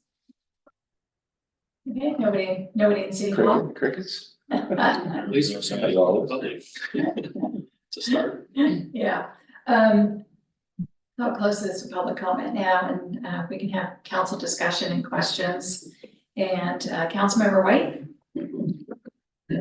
Okay, this is, of course, just discussion, what I've seen over the years, being here. I think it really comes down to is like we said, education campaign.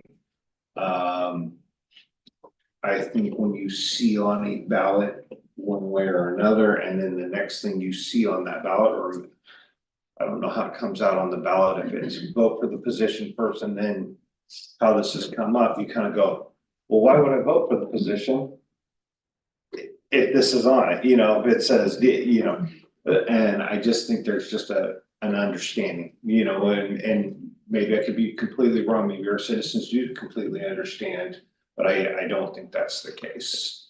I know if you talked to me 8 years ago, I wouldn't have known. Okay, yeah, man, there's only one person running for treasurer or city clerk, fine, I'll check that off.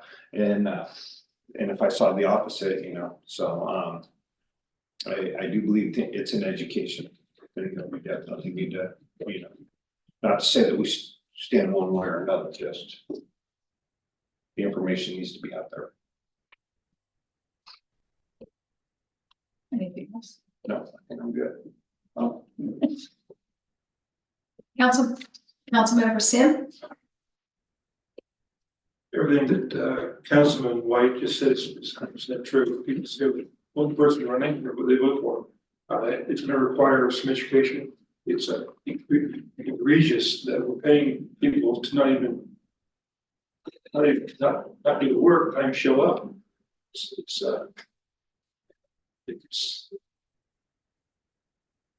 long overdue and very necessary. Vice Mayor Laughlin? Peter? I'm sorry. Did I call on you? No. I'm sorry, Councilmember. You can be my person if you want, no matter me. You can be my person if you want, no matter me. Fine. Okay, so yes, this is a hotbed issue, for me, because this is something we've tried, I think, 3 times. Unfortunately, I concur and agree with what Keith says. Education it's been lacking. And unfortunately, what the public, I don't think understands, in the past, we had Gloria for like 50 years, right? So this could be your historical side of this. And and she did a fine job for the day, but there wasn't much required of the city at the time, by the state or the feds. And so it worked, to have that person hired or come from a local pool, was a no-brainer. Why would you go out? But as we've learned over the last several years, this is highly professional. The clerk, at least the clerks for sure, is now, it's professional unto its own. Just because of the requirements put on us by the state of California, the federal government, and like I said, it's growing continuously. I just want to expound on what you're saying, because, and so it's not something that necessarily can come from local. Not that some local couldn't go to clerk school, they do have, schooling for that and become certified to work for the city. And if that happens, great, but we have to be able to cast our net further, because the clerk is a very important, function of our city on a daily basis, not just the meetings. So to have that, I think, we need to be able to cast that net why kind of, when we go for city manager, the positions that, it can't just always come straight from this community, because it's the qualifications by today's standards. And I want to say, correct me if I'm wrong, Frank, the majority, I would say what, 90+% of the cities in the state of California are all professional clerks versus local, just for I clarification. don't know if it's quite as high as 90, but it's by far the vast majority, maybe 70–80%. But I don't know. 80%. Sorry, get my hand. 80%. So I bumped it. So I think it's for just historical knowledge. I think that's been a hard thing locally. When it goes on the ballot, they they don't understand the requirements of clerk by today's standards. So I think that's part of that education piece. So I think that's what I like. Vice Mayor McLaughlin. Oh, my turn. Thank you, Madam Mayor. You know, just, I guess, using a personal story, 2 years ago, 2022, I was running for city council, Plymouth, on the ballot at the same time, was to change these positions from elected to appointed. And I asked questions and I couldn't get a clear answer of what we were trying to do and why we were trying to do it. And I was far more engaged in the political process than most of just citizens would be, right? And so I think that just kind of goes to the case in point of, and I couldn't even tell you how I voted. That's how much it really stood out as one or another. But I think, you know, as has been mentioned, we have 2 individuals that ran for office, were elected for office, are currently not providing any work product, but they're being paid because they were appointed, which is, yes, I'm sorry, elected. Thank you for the clarification. They were elected. You know, so paying them without any produced work product is one side, but now we're also paying city staff to do the jobs that they're supposed to do. So we're really paying for these positions twice, right? And it comes back to qualifications. I think, you know, Margaret's hit it right on the head, the professional qualifications of a treasurer and what they're required to do. And if we were to pay attention to half of the gripes or whatever on some of the social media stuff, a lot of that is the city clerk's purview, record retention, records act, all of those things are a city clerk. Well, this could be the most wonderful gentleman in the whole world. I couldn't tell you if he was sitting in the room today. I've never met the man. And so we have to professionalize. We have to become more sophisticated in how we do business. And that's really our effort. I think with Frank's advice and legal counsel, we can absolutely walk the fine line of education. We don't have to tell you one way to vote, but here's the facts, right? Because the facts should be able to speak for themselves. And I think this is the direction we have to go. The 18 in the driver's license, I think, are the minimum qualifications to run for these positions. That's just, we can't operate that way. This is 2024 in California, right? You know, there's too many demands upon all of the cities in the state of California. We can't operate that. We need to move forward. So you have my full support. We need to absolutely put forth, strong marketing campaign and to the best of our ability and educate our residents and do our damnedest. So, and I guess the positive thing, if I understand correctly, this would be midterm for our existing. So it wouldn't be yes or no and then pick one. It would just be yes or no. And then we would continue, those terms would fulfill themselves and then we would perform, correct? Right. So anyway, my full support. Thank you. And that might work better actually. Because you won't have the confusion of having to vote for the treasurer. It's not like a recall ballot. Right, or the straight clerk, so you don't have that confusion, it's just the one issue. That might make it easier on the ballot to understand, to say. I don't really have any comments except for that, yes, I also support this. Thank you for putting this on the agenda so we could have a conversation and we could get started and make sure we're adhering to any type of timeline to get this on the ballot. I think that since I've been on council, I would have hoped to have seen more financial reports and it hasn't happened. So it's so important for accountability and compliance and all of that. So I support and agree with the outreach and education piece. So if there's no other comments and questions, we need to give staff direction, possibly placing this on the November ballot. It sounds like we're all in agreement and that there's consensus. Yeah. Yes. Is it Ed's nodding? Yes. Okay. Thank you. Item 7.4, receive report and either number 1, adopt resolution 2024-04, authorizing a city-run pool program and accepting head lifeguard, and recreation job classifications, and make an appropriation of $20,000 for the 2024 swim program. Or number 2, direct staff to initiate contract negotiations with ACRA. And can we please have staff report? So at your last council meeting, staff was asked to bring back a more comprehensive pool summer program for the pool. And so I put together this plan that has what you asked for. And so it has daily program for the pool with lap swim / adult swim, family swim, the cost of pool passes, setting the daily rate at $4 per person, which I apologize, I didn't include the daily rate, that's $4, which is $2 less than ACRA charged last year. The season passes are lower than what ACRA charged.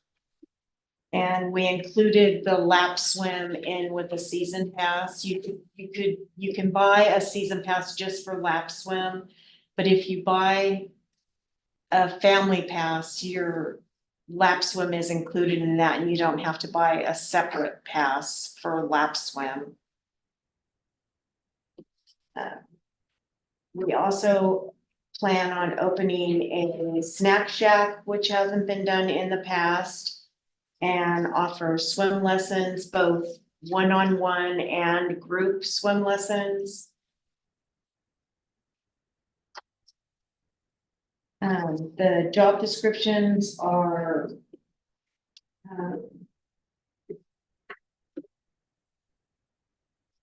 standardized job descriptions,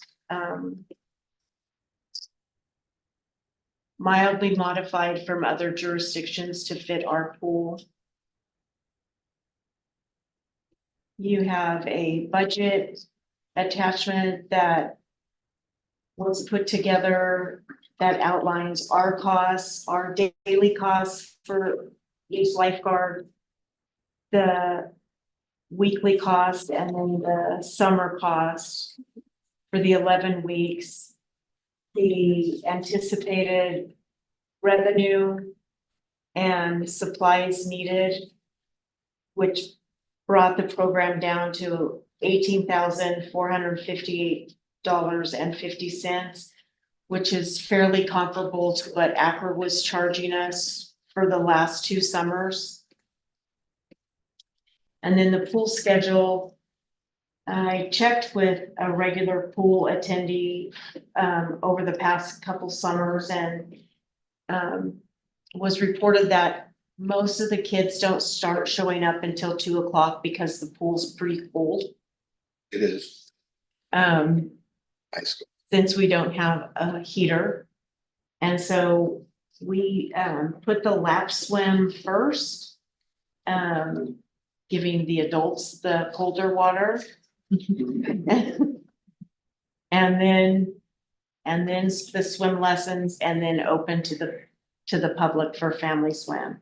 We're hoping to do a couple 1 to 2 days a week of night swim and stay open later so the families can come in at night. I also gave you a pool schedule that lays out what we plan to do in April, May, and June and August. And the daily schedule is at the bottom of that pool schedule. And then in the very back, I gave you ACRA's invoices from last year.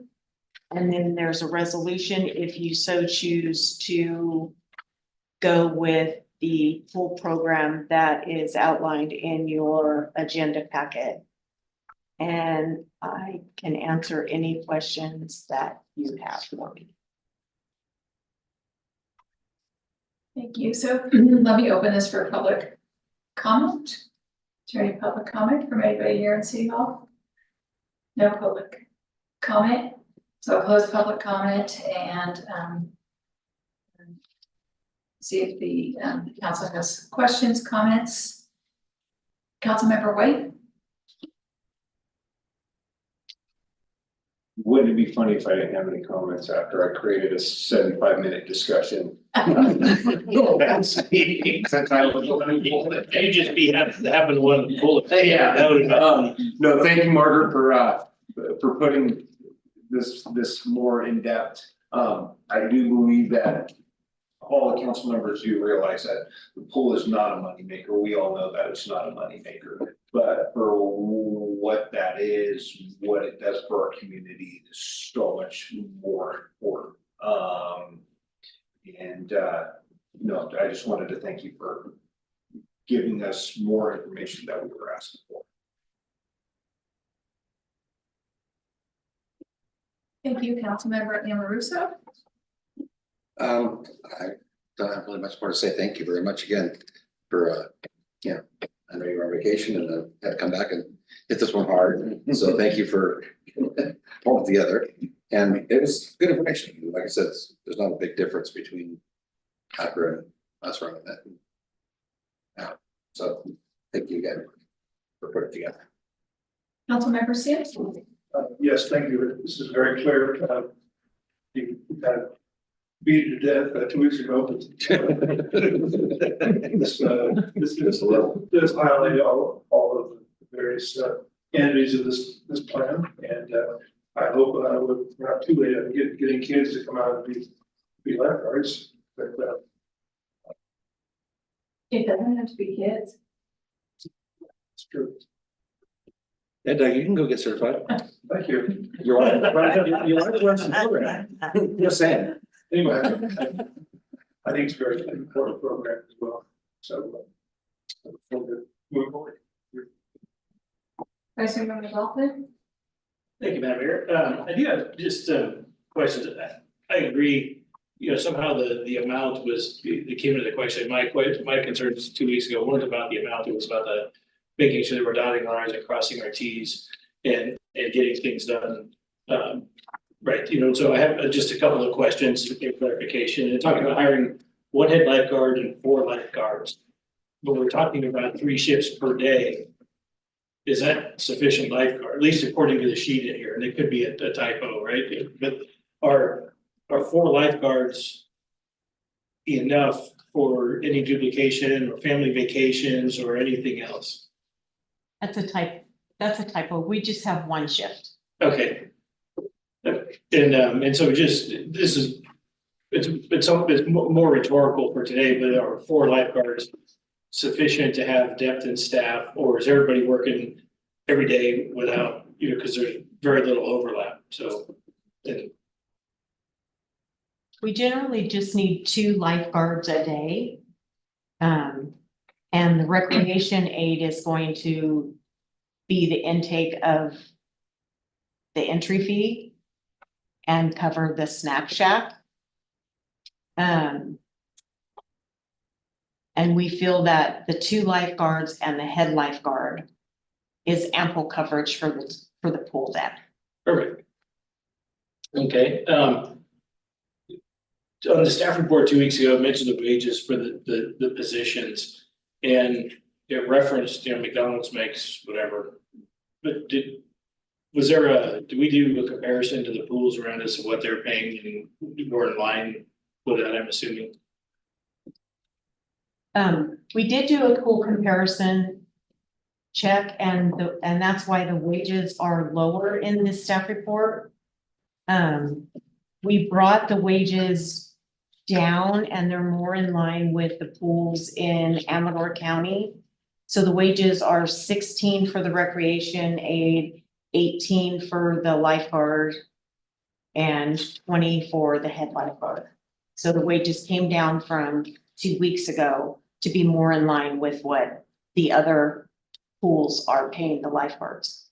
Excellent, thank you for that. The swim lessons, this makes my heart warm. I think it's wonderful we're offering it. And we're offering them at the same time as on some days as the pool open.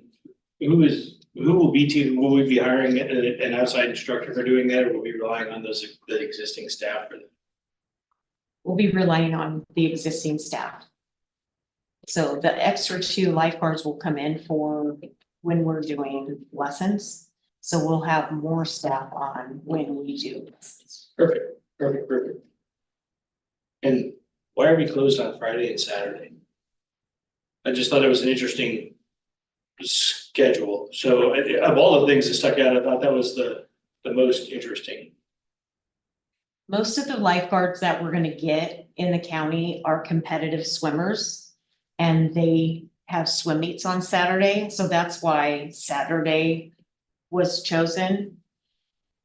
And I wanted to at least be open 1 weekend day, and so to make it consecutive days open is why Friday is not.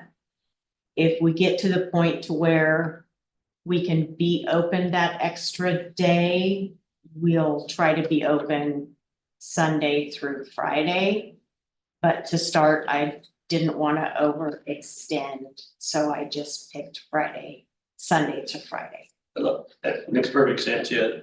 Under promise, over delivered. So, yeah, good. And then, just lastly, just going through the regulation, I appreciate everything that was here. I think there's, maybe some, the cleanup on some of this, especially going to, if you're asking us to approve this, or if the pool regulations are something that you would do is, create and produce as staff, and, I can provide comment at a later time. Item 4 talks about guards have the authority to enforce all pool rules, and patrons who repeatedly violate the rules may be denied use of the pool.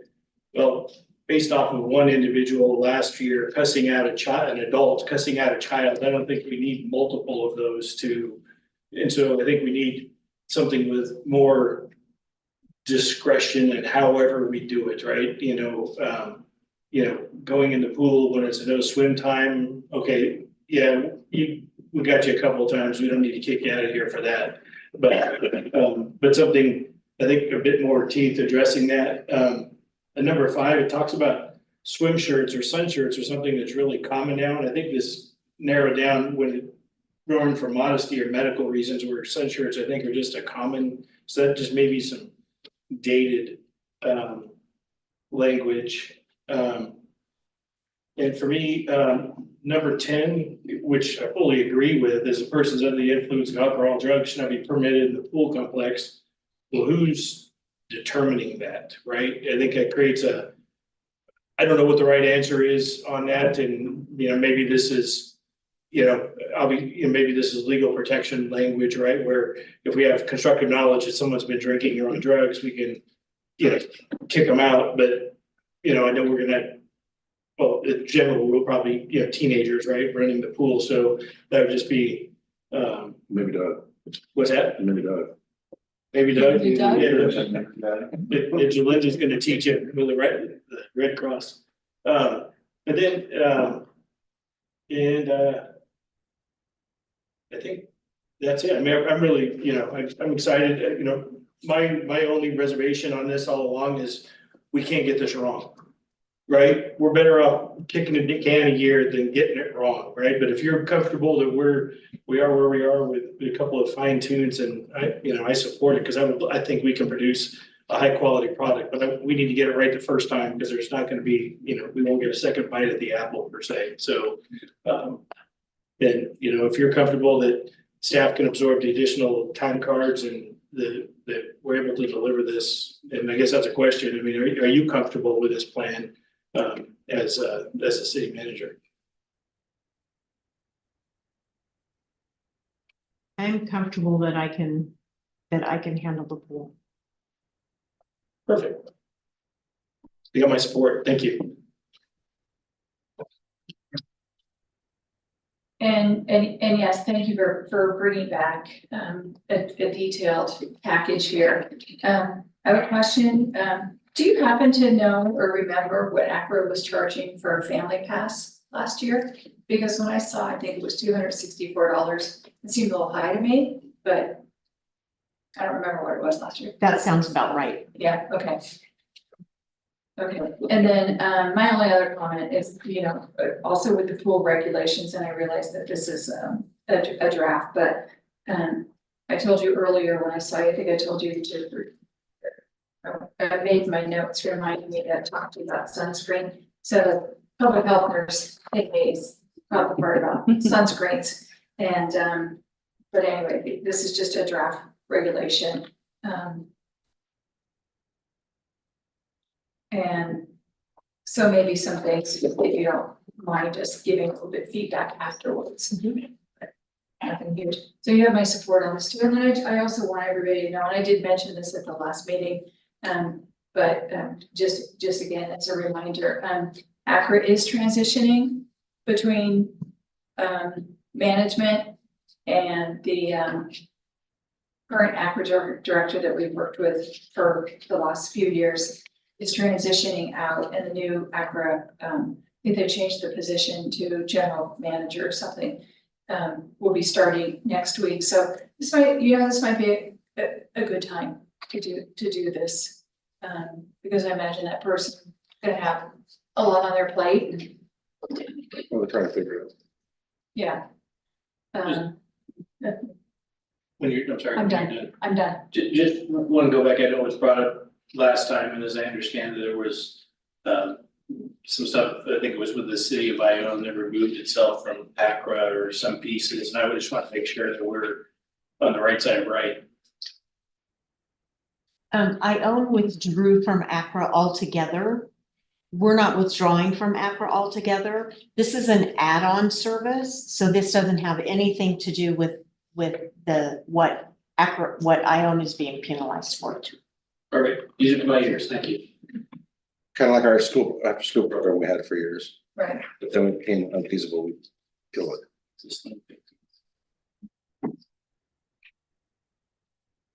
If the council doesn't have any other questions or comments, I would be looking for somebody to make a motion to adopt a resolution 2024-04 as presented. If the council. I'll make the motion to adopt resolution 2024 as presented. I'll second it. Been moved and seconded. Can we have a roll call vote, please? Councilmember Alarissa. Aye. Councilmember Sim. Aye. Councilmember White. Aye. Vice Mayor McLaughlin. Aye. Mayor Ackerman. Aye. Thank you, motion passes. Thank you. Item 8, council staff communications. 8.1, could we please have city manager's report?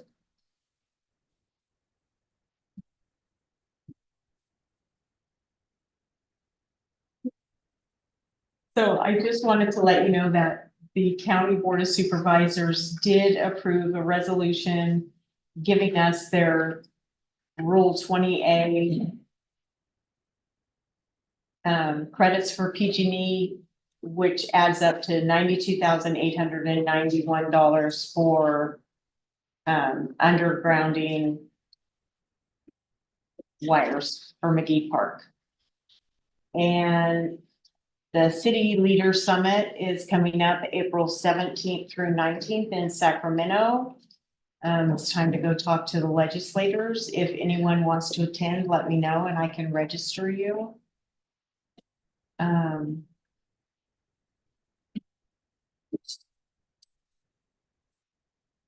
We had our meeting with the tribe this week.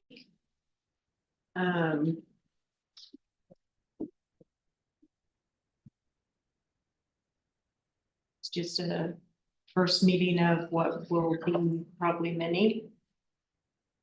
Thank you for allowing me to go on vacation. Mickey Mouse was wonderful. And that's my report. Thank you. Council members' reports. Councilmember White? I don't really have nothing to report,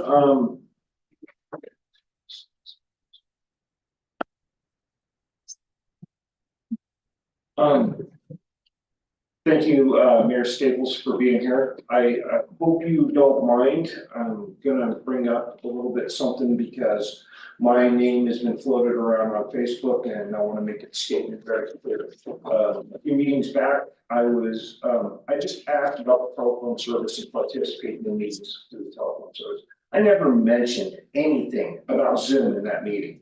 And I want to make sure that is very clear and on the record as a statement. Amador City had a Zoom bomb happen this last week and hate speech was spoken in that. We've had one and hate speech has been spoken on that. I have heard the terms in recent meetings of those people and other things through these Zoom meetings.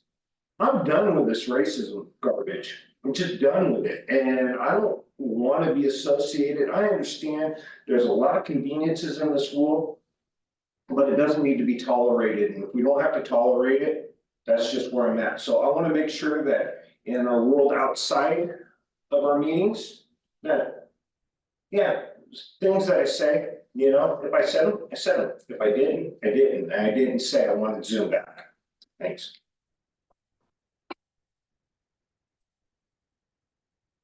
Councilmember Amoruso, That's a tough one to follow. Actually, I have nothing, thank you. Councilmember Sim, And thank you.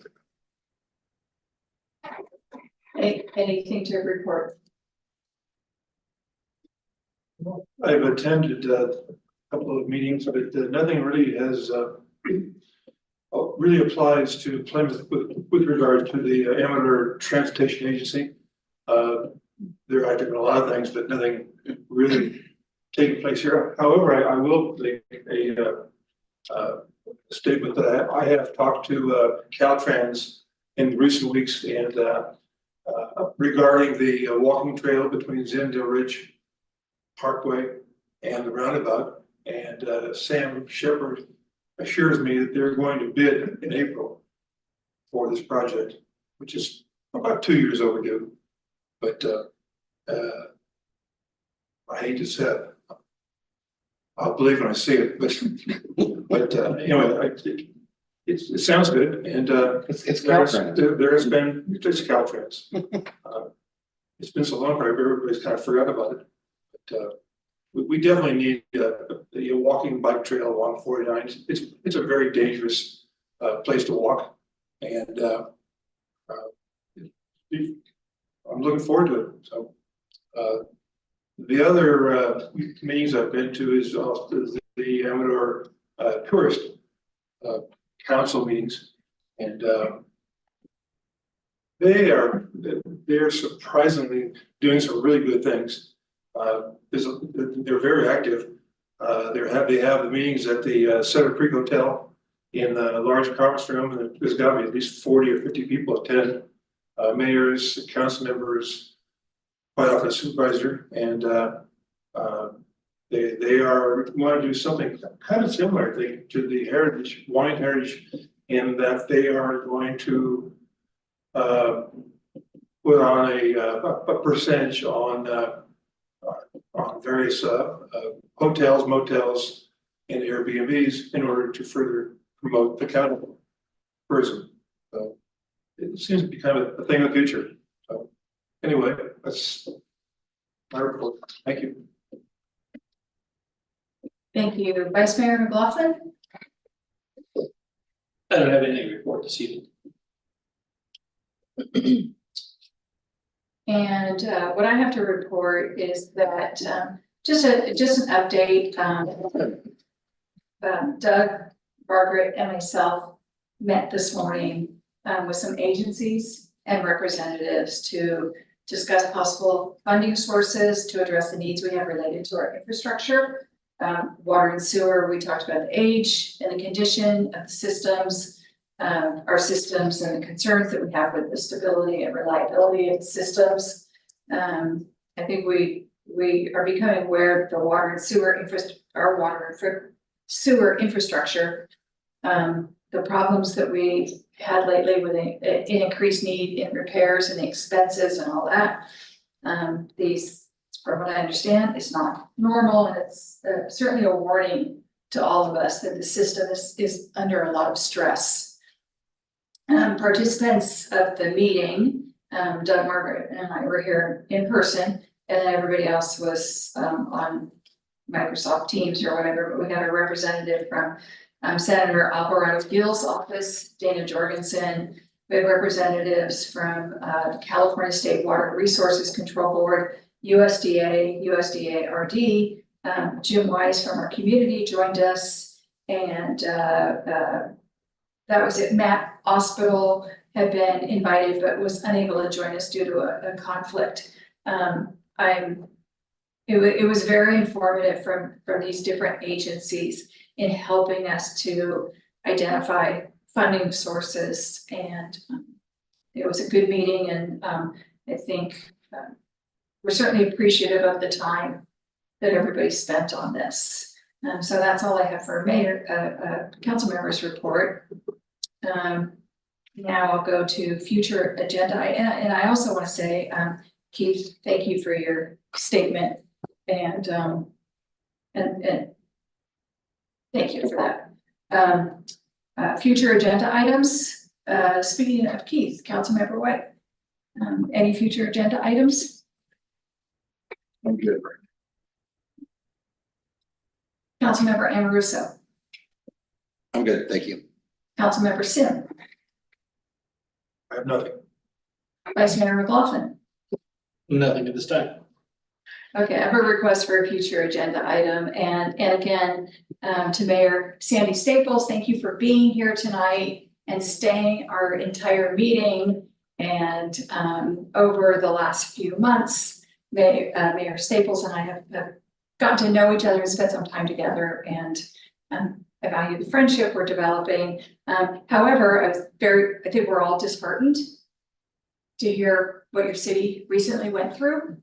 And I'm not gonna dwell on that, but future agenda item, I'm looking for some head nods here. I'd like us to consider a resolution of the city council of the city of Plymouth condemning anti-Semitism and all forms of hate. We would be following suit with what other cities have done, including Sutter Creek has adopted a similar resolution, and I believe the city of Jackson, but don't quote me on that. But not to mention other cities throughout the state. I took the liberty of drafting a resolution that I'm happy to have you guys look at. And so I'm asking that this, with consensus, that if this could be put on the agenda, either as an agenda item or on a consent calendar. So that's my request. So I've got some thumbs up, some head nods, thumbs up, head nods. I think consent calendar, unless you want to talk about it. What's that? But I think consent calendar, this is something you want to talk about. Yeah, I don't know what I don't know what needs to be said about it. Yeah, not much needs to be said about it. Right, yeah. So, Don't stand for it. Right, just don't stand. yeah. Anyway, like I said, I took the liberty of coming up with a draft. I kind of cut and paste from other things that I saw online in other cities. And Margaret, I'll share that with you, and obviously if anybody else wants to look at it, there's copies here. But it's definitely not enough. It's not a nothing burger. It's important stuff. Well put. So unless there is anything else, I have one I'll more. go ahead. I have one more thing. Oh, yes, please. I forgot to mention that we're having our Spring Family Fun Day on April 13th. And we have all kinds of games planned for the kids and tables set up. The sheriff's office coming, the fire department's coming, ACTA is coming for interactive tables. It is gonna be a fun time. What is Maker's ACTA? Market is open. It's assistance with water, Okay, with financial aid for water. I believe that's it, right? oh, okay. Agency, yeah. Okay. Yeah, thank you for help with that acronym. What about First Five? Hmm? What about First Five? Have you ever reached out to them? Who? First Five, We did not. and that's usually, where they come out with for kids under 5, and they have little coloring and crafts. They've been here for a while, haven't they? Yeah, that's what I was Check like. that. Sure, so. Anyway, it is going to be a fantastic event, weather permitting. We have all kinds of good stuff planned. Awesome. That's what it's about. Community support. Absolutely. And if volunteers are needed, happy to spread the word in my neighborhood. Too many volunteers. Maybe a few. Okay. And also I was remiss in acknowledging that Public Works, we're seeing the trailers out more and more, almost every day. And We have them thanks, scheduled every day. okay, so thank Public Works for that. Other than that, if that's it, I will go ahead and adjourn the meeting.